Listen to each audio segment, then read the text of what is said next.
নমস্কার বন্ধুরা, গোপালের হেসেলে আপনাদের সবাইকে স্বাগত। পটলের একঘেয়ে ঝোলঝাল খেতে খেতে যদি বিরক্ত লাগে, তাহলে আমার আজকের এই দুর্দান্ত স্বাদের চটজলদি নিরামিষ রেসিপিটা ট্রাই করতে পারেন। গরম ভাতের সাথে খেতে কিন্তু ভীষণ ভালো লাগবে। তাই চলুন সময় নষ্ট না করে রান্নাটা করে ফেলি। আজকে এই দারুণ টেস্টি রান্নাটা করার জন্য কড়াইয়ে সর্ষের তেল গরম করে নিয়েছি। এই রান্নাটা কিন্তু সর্ষের তেলেই ভালো হবে। এবার এর মধ্যে প্রথমেই একটু নারকেলের টুকরো ভেজে নেব। এবার নারকেলের টুকরোগুলোকে লাল লাল করে ভেজে তুলে নেব। নারকেলের টুকরোগুলো ভালো করে ভেজে তুলে রেখে দিয়েছি। এবার এই তেলের মধ্যে দিয়ে দেব একটু গোবিন্দভোগ চাল। এখানে ছোট কাপের 1 কাপ গোবিন্দভোগ চাল আছে। এটাকে আমি মিনিট 10 একটু জলে ভিজিয়ে রেখেছিলাম। এবার এই চালটা এর মধ্যে দিয়ে দিচ্ছি। চালটাকে একটু তেলের সাথে মিশিয়ে নিয়ে ভাজা ভাজা করে এটাকেও তুলে রেখে দেব। বন্ধুরা, আপনারা আমার রেসিপি দেখার সাথে সাথে আমার ফেসবুক পেজ গোপালের হেসেল, তাতেও ভিজিট করতে পারেন। ডেসক্রিপশন বক্সে লিংক দেওয়া আছে। গোবিন্দভোগ চালটা ভেজে তুলে রেখে দিয়েছি। এবার কড়াইয়ে যতটুকু তেল আছে তার মধ্যেই বাকি রান্না করব। এর মধ্যে প্রথমে দিয়ে দিচ্ছি অল্প নুন, দিয়ে দিচ্ছি অল্প হলুদের গুঁড়ো। এবার এর মধ্যে একটু আলু পটলের টুকরো ভেজে নেব, তাই দিয়ে দিচ্ছি। আমি কিন্তু পটলগুলোকে খালি 2 টুকরোই করেছি। এখানে 6-7টা পটল আছে আর বড় সাইজের একটাই আলু নিয়েছি। এবার তেলের সাথে মিশিয়ে নিয়ে আলু পটলটাকে খুব ভালো করে ভেজে নিতে হবে। আপনারা যদি চান আলু পটল আলাদা করেও ভেজে নিতে পারেন, তবে একসাথে ভাজলেও কিন্তু কোনো রকম অসুবিধা হবে না, বরং কম তেলে রান্নাটা হয়ে যাবে। আর এই আলু পটল ভাজতে কিন্তু একটু সময় লাগে, তাই তেলের সাথে আগে ভালো করে মিশিয়ে নিলাম। আর এবার ফ্লেমটাকে লো আর মিডিয়ামের মাঝামাঝি রেখে ঢাকা দিয়ে দিয়ে এটাকে আমি ভাজবো। আর এই সময়ের মধ্যে চলুন এই রান্নার মশলাটা বানিয়ে ফেলি। তবে মাঝে মাঝে কিন্তু এটা ঢাকনাটা তুলে নাড়াচাড়া করে দিতে হবে। একদিকে তো আলু পটলটা ভাজার জন্য বসিয়ে রেখেছি, আমি কিন্তু মাঝে মাঝে ওটা নাড়াচাড়াও করছি। আর আরেকদিকে মশলা বানাবো, সেজন্য প্লেটের মধ্যে কিছু জিনিস সাজিয়ে রেখেছি। কি কি আছে সেটা আগে বলে দিই। এখানে নিয়েছি ছোট ছোট 4 টুকরো আদা, 1 চামচ জোয়ান আছে, 1 চামচ গোটা জিরে আছে, 2টো শুকনো লঙ্কা নিয়েছি আর 4টে কাঁচা লঙ্কা নিয়েছি। ঝালটা অবশ্যই নিজেদের টেস্ট অনুযায়ী দেবেন। সমস্ত মশলাটা মিক্সির জারের মধ্যে ঢেলে দিয়েছি। এবার এটাকে প্রথমে আমি শুকনোই গুঁড়ো করে নেব আর তারপর পরিমাণ মতো জল দিয়ে বেটে একটা মিহি পেস্ট তৈরি করে ফিরে আসছি। মশলাটা তৈরি করে রেখে দিয়েছি আর এইদিকে আলু পটলটাও ঢাকা দিয়ে দিয়ে খুব ভালো করে দেখুন ভাজা হয়ে গেছে। এবার এগুলো তুলে নিচ্ছি। আলু পটল চাল সবকিছু ভেজে তুলে নেওয়ার পর যতটুকু তেল ছিল তার মধ্যে আমি আবার সামান্য একটু তেল দিয়ে গরম করে নিয়েছি।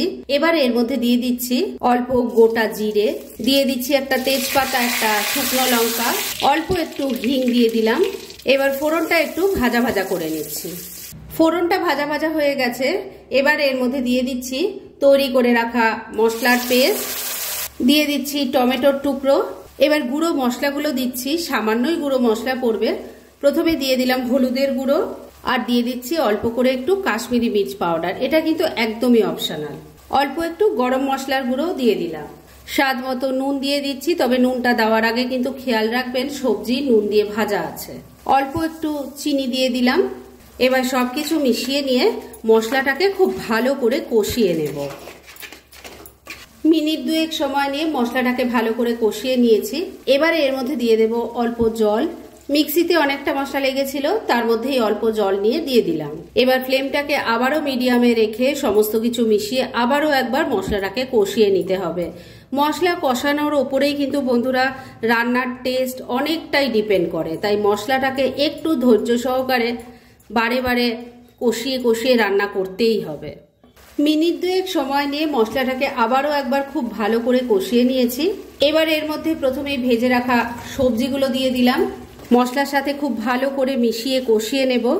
এই রান্নাটা কিন্তু বন্ধুরা অসাধারণ খেতে হয়। একঘেয়ে পটলের ঝোল ঝাল খেতে খেতে যখন বিরক্ত লাগে, তখন এইসব ইউনিক রান্নাগুলো কিন্তু ট্রাই করতে পারেন। নিজেদের জন্যও বানাতে পারেন, আবার ঠাকুরের ভোগ দেওয়ার হলেও এই রান্নাটা কিন্তু সেখানে মেনুতে রাখতে পারেন। মিনিট 2 সময় নিয়ে মশলার সাথে সবজিটাকে ভালো করে মিশিয়ে কষিয়ে নিয়েছি। এবার ভেজে রাখা গোবিন্দভোগ চালটাও দিয়ে দিলাম। এটাকেও সবকিছুর সাথে ভালো করে মিশিয়ে কষিয়ে নেব। 2-3 মিনিট সময় নিয়ে সমস্ত কিছু মানে চাল সবজি সমস্ত কিছু মশলার সাথে মিশিয়ে কষিয়ে নিয়েছি। এবার ভেজে রাখা নারকেলের টুকরোগুলো দিয়ে দিলাম, এটাকেও মিশিয়ে নিচ্ছি। নারকেলের টুকরোটাও ভালো করে মিশিয়ে নিলাম। এবার গ্রেভির জন্য জল দিয়ে দেব।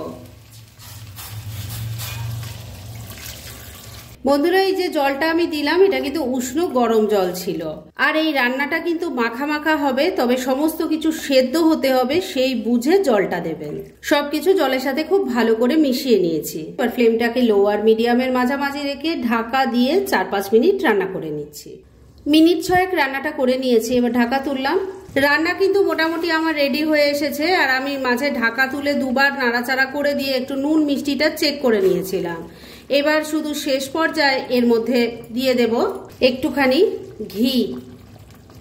ভালো করে মিশিয়ে নিচ্ছি। ঘিটা ভালো করে মিশিয়ে নিয়েছি। এবার রান্না কিন্তু একদম রেডি। গ্যাসটা আমি এখন বন্ধ করে দেব। যতটুকু গ্রেভি দেখতে পাচ্ছেন, ঠান্ডা হলে কিন্তু এটা আরো জমে যাবে, মানে আরো কম হয়ে যাবে আর কি গ্রেভিটা। তাই গ্যাসটা আমি এখানেই বন্ধ করে দিলাম। এবার মিনিট 2-এর জন্য স্ট্যান্ডিং টাইমে একটু ঢাকা রাখলাম আর তারপর সার্ভ করে দেখাচ্ছি।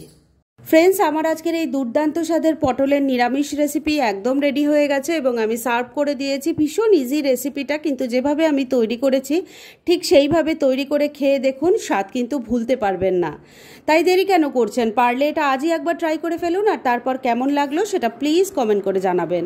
এরকম ধরনের অনেক ভালো ভালো নিরামিষ রান্নার রেসিপি আপনারা গোপালের হেসেল সার্চ করলেই পেয়ে যাবেন, যার মধ্যে থেকে কিছু কিছু আমি সাজেস্টেড বক্সেও দিয়ে দেব, সেখান থেকেও আপনারা দেখে নিতে পারেন। তাই গোপালের হেসেল অবশ্যই ভিজিট করুন। আর আপনারা কেমন ধরনের রেসিপি চাইছেন সেটাও কিন্তু আমাকে জানাতে পারেন। আমি চেষ্টা করব সেই সব রেসিপিগুলো আপনাদের সাথে শেয়ার করার। আর আমার আজকের এই রেসিপি যদি আপনাদের ভালো লাগে আর ইউজফুল বলে মনে হয়, তাহলে যারা এখনও আমার চ্যানেলটাকে সাবস্ক্রাইব করেননি তারা প্লিজ সাবস্ক্রাইব করুন।